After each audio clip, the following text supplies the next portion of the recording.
Continuidade ao nosso estudo sobre a oração do Pai Nosso, que se encontra em duas versões nos Evangelhos. A primeira em Mateus capítulo 6 e a segunda em Lucas capítulo 11. No estudo passado eu fiz referência ao fato de que nós vamos nos concentrar na versão de Mateus, porque ela é a versão mais completa. As diferenças entre essas duas versões começam pelo fato de que a versão de Mateus é mais detalhada, há dizeres de Jesus que não estão em Lucas, e a de Lucas é mais compacta. Mas há uma outra diferença. E se você abre em Mateus capítulo 6, verso 9, a gente percebe que a iniciativa de fazer essa oração com os discípulos é de Jesus, né? No verso 9, o que é que Jesus Cristo está dizendo? O que ele diz aí? Vocês orem assim. E lá em Lucas, a iniciativa não é de Jesus, essa é uma outra diferença. Em Lucas, são os discípulos que pedem para Jesus ensiná-los a orar. Não é? Lucas capítulo 11, verso 1, como é que os discípulos falam para Jesus? O que eles pedem? Isso. Então, numa versão, Jesus toma iniciativa, na outra são eles que pedem, e se a gente juntar as duas, o que a gente tem? Jesus ensinando os discípulos a orarem. Jesus querendo que os discípulos aprendam a orar. Então eu já comecei a falar na semana passada, já comecei a fazer uma referência na semana passada, das questões referentes à oração como um todo, não é? Agora eu tenho um problema muito sério quando eu faço uma exposição bíblica, é porque enquanto eu não me convenço que eu disse tudo que eu tinha que dizer, eu fico encalhado ali e não consigo sair. Eu não vou para um outro versículo enquanto eu não tiver certeza que eu consegui não extrair tudo que o texto pode oferecer, mas extrair tudo que eu consigo retirar, não é? Tudo que eu consigo ver. É claro que há muito mais coisas que eu não consigo ver, que outras pessoas talvez até vejam com mais facilidade que eu, mas enquanto eu acho que dá para aproveitar aquele versículo, eu fico nele até ter certeza de que eu esgotei pelo menos o que, no meu ponto de vista, ele pode oferecer. Então eu gostaria de ainda hoje ficar preso nessa primeira expressão de Jesus aí. Vocês orem assim. Tá bem? O que isso quer dizer? Que Jesus está interessado que nós aprendamos a orar. Então vocês devem orar assim. Isto é, Jesus quer que nós saibamos orar. Então algumas coisas no conceito geral sobre oração que eu ainda tenho para acrescentar aqui, que não deu tempo de falar na quarta-feira passada, mas antes da gente partir propriamente para a oração em si, começando a ver lá o que significa Pai Nosso que estás no céu, santificado seja o teu nome, cada expressão dessa a gente vai ver o que Jesus queria dizer com isso, mas antes da gente partir para a análise do texto em si, ainda hoje eu gostaria de fazer uma conceituação geral sobre oração e vincular ainda com o que Jesus estava falando sobre oração nesse texto aqui, porque antes de começar o Pai Nosso, Jesus faz algumas referências sobre oração que são importantes, que a gente vai retomá-las. Mas percebam, você quer fazer um exercício aí para saber se você é rápido para achar textos bíblicos? Quer agora já ver se você consegue mexer na sua Bíblia com destreza? Então eu vou citar aqui alguns textos e vou ler alguns textos que falam sobre oração para a gente ter uma ideia quantas vezes no Novo Testamento nós encontramos referências bíblicas que falam sobre oração e insistem conosco para que nós oremos. São várias vezes. Então se você quiser, então vamos começar lá. Mateus capítulo 26, verso 41, Jesus Cristo diz assim: vigiem e orem, para que não caiam em tentação. O espírito está pronto, mas a carne é fraca. Conheciam esse texto? Não, é uma ordem de Jesus. Vigiem e orem. Vigiem e orem. Vamos para Marcos. Aí quando a gente chega em Marcos, está na ordem. A vantagem para você é que está na ordem, tá bem? É só ir seguindo a ordem do Novo Testamento. Vamos para Marcos. Quando a gente chega em Marcos, capítulo 1, verso 35, que aqui diz lá: de madrugada, quando ainda estava escuro, Jesus levantou-se e saiu para casa saiu de casa e foi para um lugar deserto, onde ficou orando. Então vejam, Jesus dava uma parada, o único momento que ele tinha para dar uma parada era de madrugada ainda, antes de começar a fila do INSS lá em volta da casa de Pedro. Então antes disso ele já saía e ia lá orar. Ainda em Marcos, capítulo 14, verso 35. Indo um pouco mais adiante, prostrou-se e orava para que, se fosse possível, fosse afastada dele aquela hora. Jesus orando. Então vejam, no início do ministério dele em Marcos, logo no início ele orava, já no final do ministério dele, já quase para ser preso, ele está orando. Tá bem? Vamos para Lucas.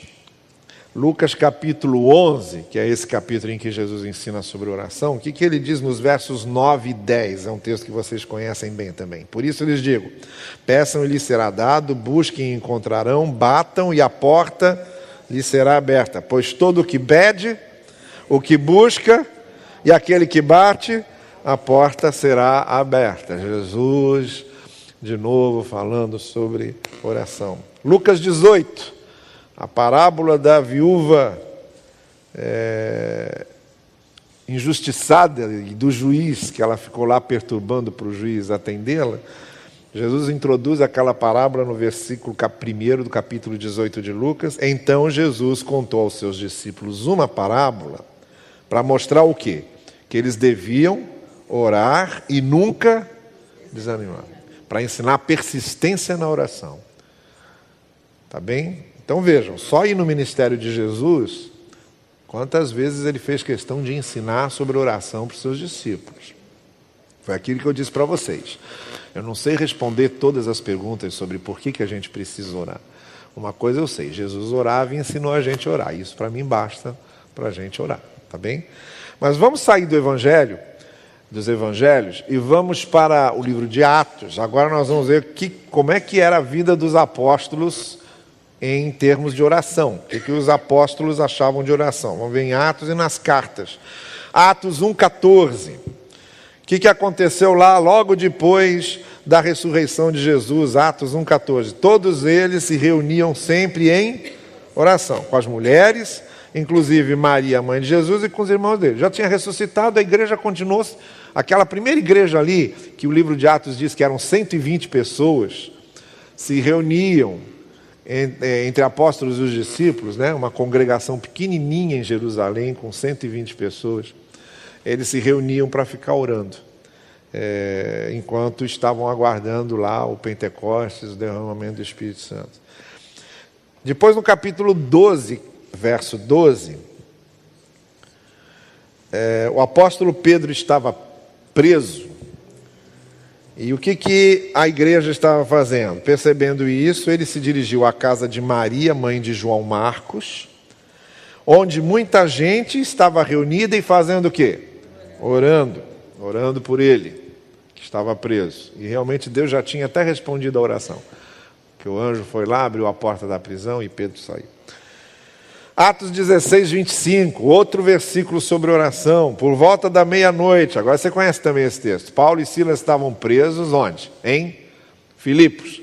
E aí por volta da meia-noite, eles estavam orando e cantando hinos a Deus e os outros presos os ouviam.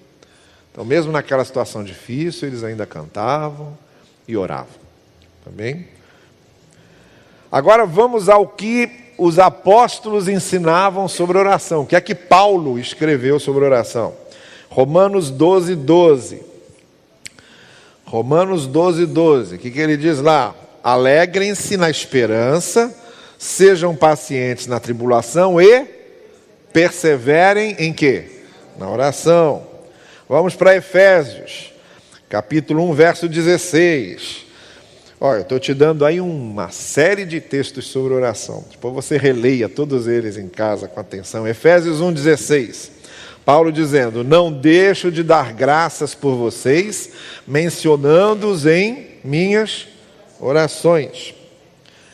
Ainda Efésios, quando ele está dizendo lá a armadura de Deus, o que compunha a armadura de Deus, aí no verso 19 ele diz o quê?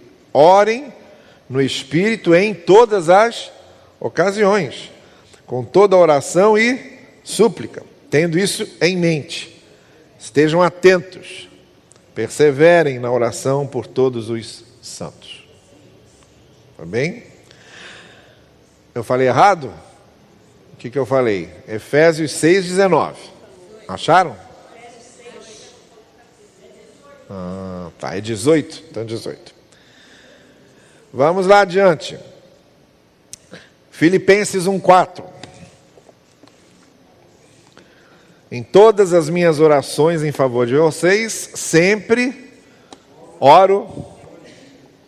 E estava preso. Parece que Paulo era craque aí em orar dentro da prisão, né? Paulo estava preso quando escreveu Filipenses. Agora tem um outro texto que vocês conhecem bem. Não andem ansiosos, ainda em Filipenses 4, 6. Não andem ansiosos por coisa alguma, mas em tudo, pela oração e súplicas, com ação de graças, apresentem seus pedidos a Deus. E 1 Tessalonicenses 5,17 diz o quê? Orai, orem continuamente. É a versão mais moderna. Orem continuamente. Tessalonicenses 5,17.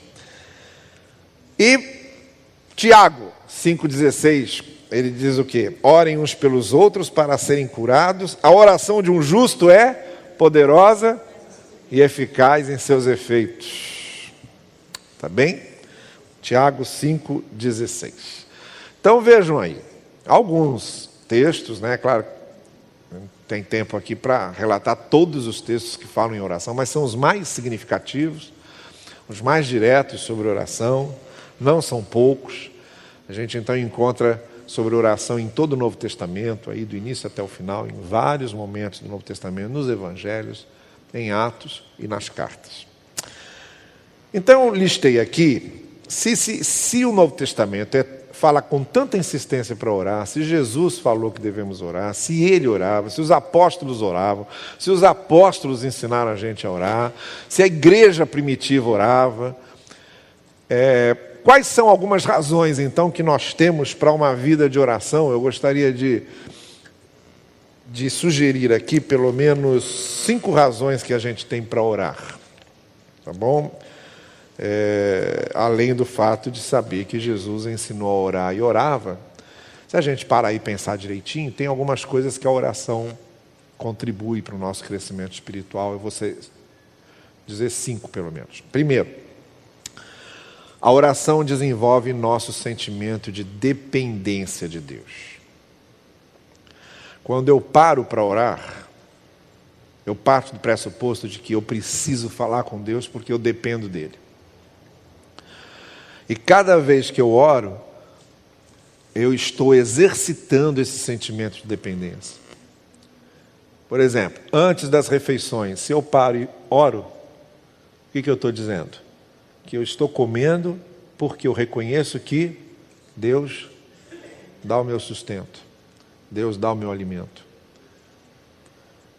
Se eu levanto de manhã cedo e antes de sair de casa eu resolvo fazer uma oração pedindo para Deus me acompanhar, é porque eu estou humildemente reconhecendo o quê? Que eu preciso da companhia de Deus comigo e eu sei que sozinho eu não ficaria em paz.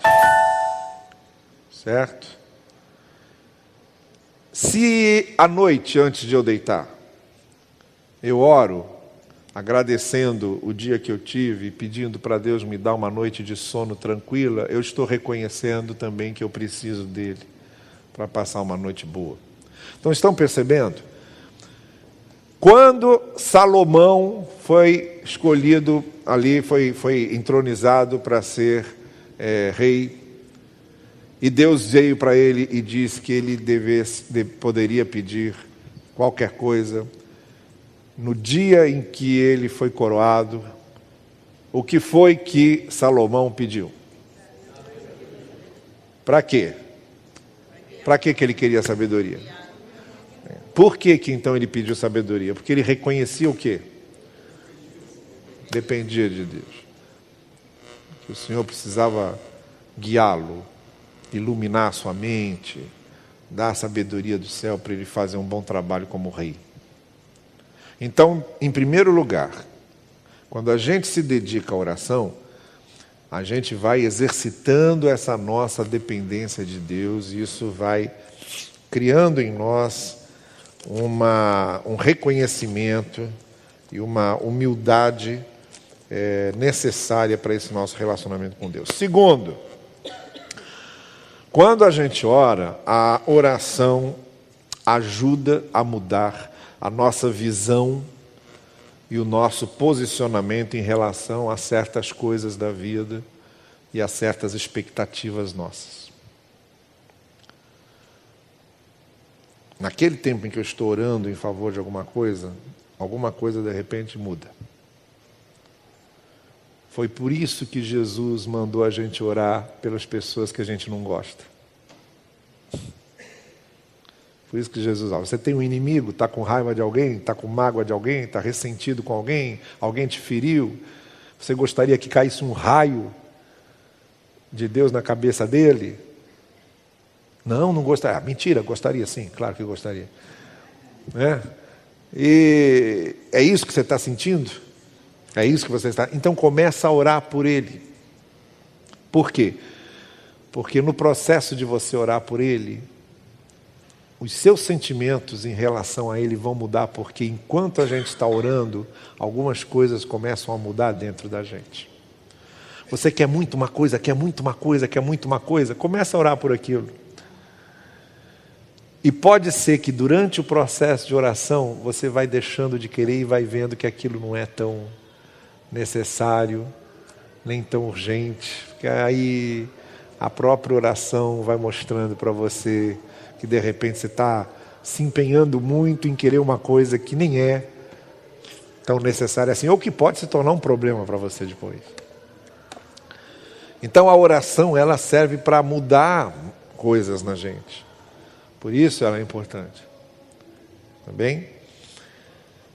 Terceiro, a oração, ela serve para estreitar a nossa comunhão fraterna, ou a nossa comunhão entre os irmãos. Quando a gente intercede uns pelos outros, a gente vai criando laços de comunhão com essas pessoas.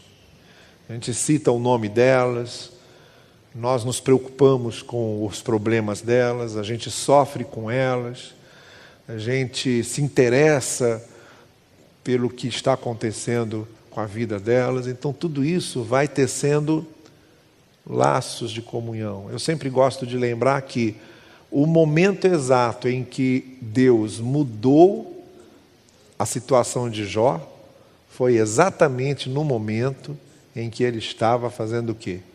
Orando por quem? Da onça. É importante lembrar isso.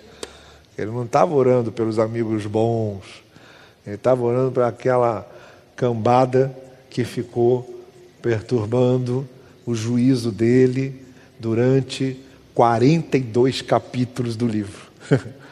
São 42 capítulos com aquela turma falando. E aí no final, em vez de dizer, saiam daqui, já cansei de vocês, deixem de me perturbar, estou enjoado de ver a cara de vocês, sumam da minha frente. Ele foi orar por eles. E nesse momento em que ele estava orando por eles, Deus mudou toda a situação de Jó. A partir dali, ele que já tinha chegado no fundo do poço, começou a levantar de novo. Quarto, uma quarta coisa importantíssima que a oração faz e que a gente precisa muito. A oração exercita a paciência. A gente a gente vive num momento da nossa cultura, nós vivemos numa cultura muito imediatista. É muito imediatista. Você quer ver uma coisa? Antigamente, quando não existia e-mail, nem WhatsApp, nem nada disso, e você dependia de cartas de correio, você escrevia uma carta, botava no correio, aí levava pelo menos uns, dependendo do lugar, 2, 3 dias, às vezes 7, 8 dias para chegar. Quando era para fora do país, então, não tinha nem muita certeza de quanto tempo. Aí a pessoa lá recebia, aí ela respondia, e era o mesmo processo para voltar. Levava mais tantos dias para chegar. Então, no mínimo, para você ser lido e ter uma resposta, levava aí pelo menos uns 15 dias.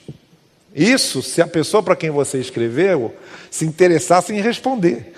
Porque também tem muita gente que recebe carta e não recebia carta. Hoje ninguém mais recebe carta. Mas muita gente que recebia carta e não respondia.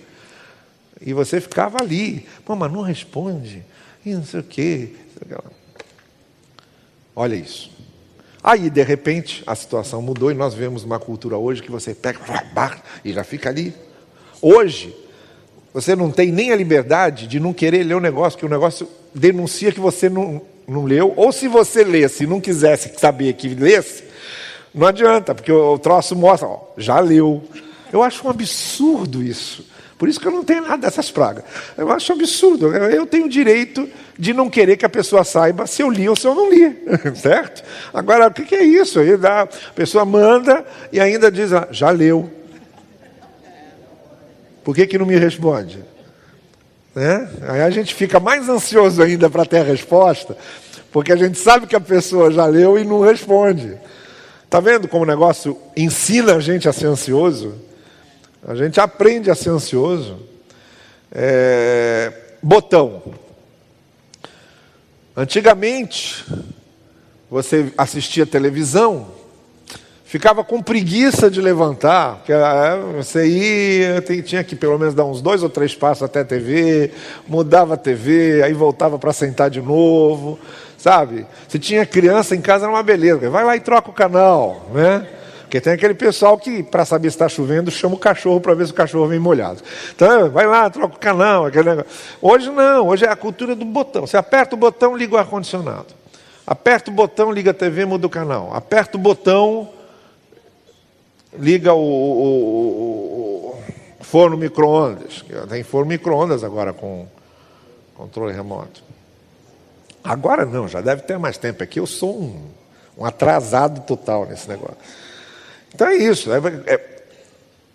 Cultura jornada nas estrelas. Então é aquele negócio de tudo. Então a nossa cultura ensinou a gente a ser muito imediatista. Isso nos tornou e nos torna, nos dá um descompasso enorme com a maneira como Deus trabalha, porque Deus continua trabalhando do nosso jeito e não tem nenhuma obrigação de atender às nossas expectativas imediatistas. Nós temos pressa, Deus não.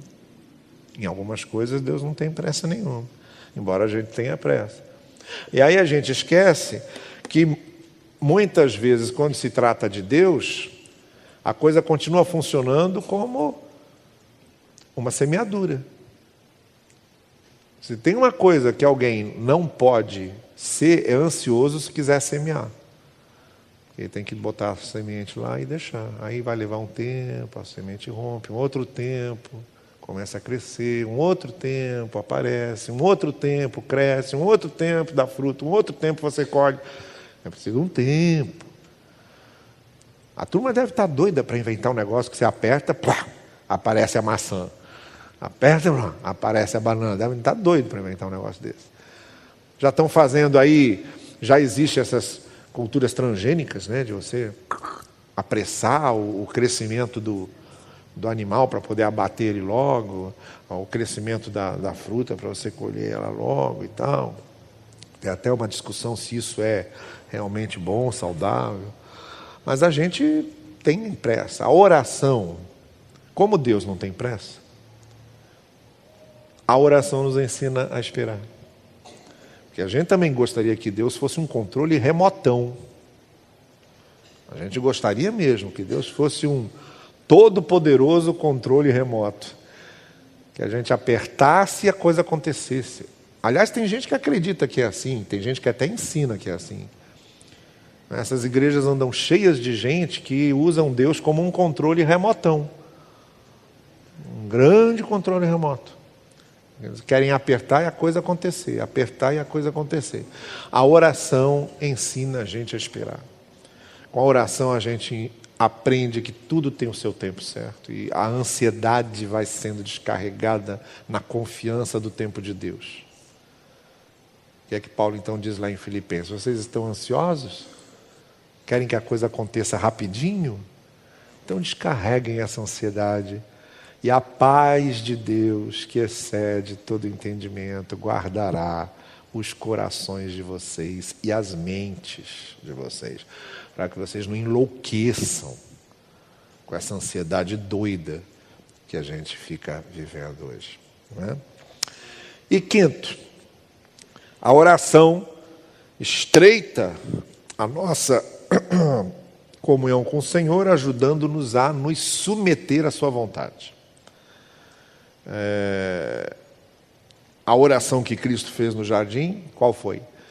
Se possível, passa de mim, mas que não seja feita a minha vontade, e sim a tua. Então, quando na oração a gente aprende a ajustar a nossa vontade à vontade de Deus, não é ajustar a vontade de Deus à nossa, é o contrário. É ajustar a nossa vontade à vontade de Deus. Quando a gente faz isso, a gente vai aprendendo a nos submetermos com mais facilidade à vontade divina. E a oração serve para isso. Então, se Jesus é o nosso exemplo maior em tudo, Ele também é o nosso exemplo maior em oração. E Ele nos ensinou a orar, nos submetendo à vontade de Deus. Tá certo?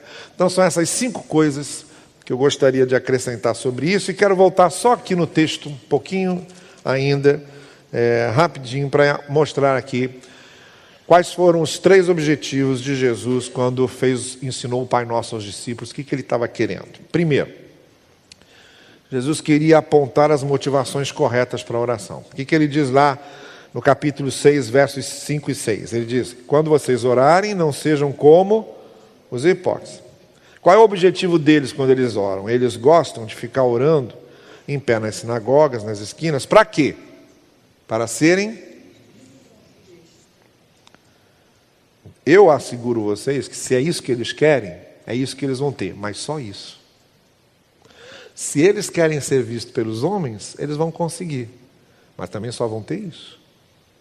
Mais nada. Só vão ser vistos pelos homens e acabou.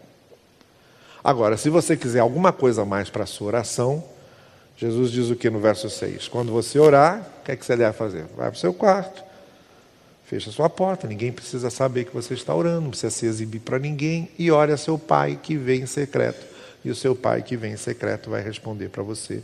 Então, a primeira coisa que Jesus quer com a oração do Pai Nosso é ensinar o motivo correto para orar. O único motivo que nós temos para orar é falar com Deus.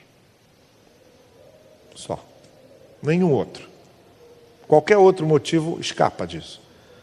Não é a gente mostrar que sabe orar, não é usar recursos retóricos de discurso, não é mostrar espiritualidade, não é mostrar piedade, não é mostrar que somos os craques na oração, nada disso. O único motivo é falar com Deus, só isso. E aí, para falar com Deus, basta, não preciso nem emitir som nenhum, basta que eu ore com o coração, que eu ore em silêncio. O único que precisa me ouvir na oração é Deus. As nossas orações públicas, não é? Quando a gente ora em voz alta, elas fazem parte do culto coletivo. O culto é adoração, louvor, pregação da palavra, comunhão com os irmãos e oração. Elas fazem parte do culto coletivo. Mas não são a regra maior para a oração. A regra maior para a oração é nós falarmos com Deus sem a necessidade de nos exibirmos para ninguém. O único que precisa saber que nós estamos falando com Deus é o próprio Deus. Só isso. Entendeu? O que Deus disse lá para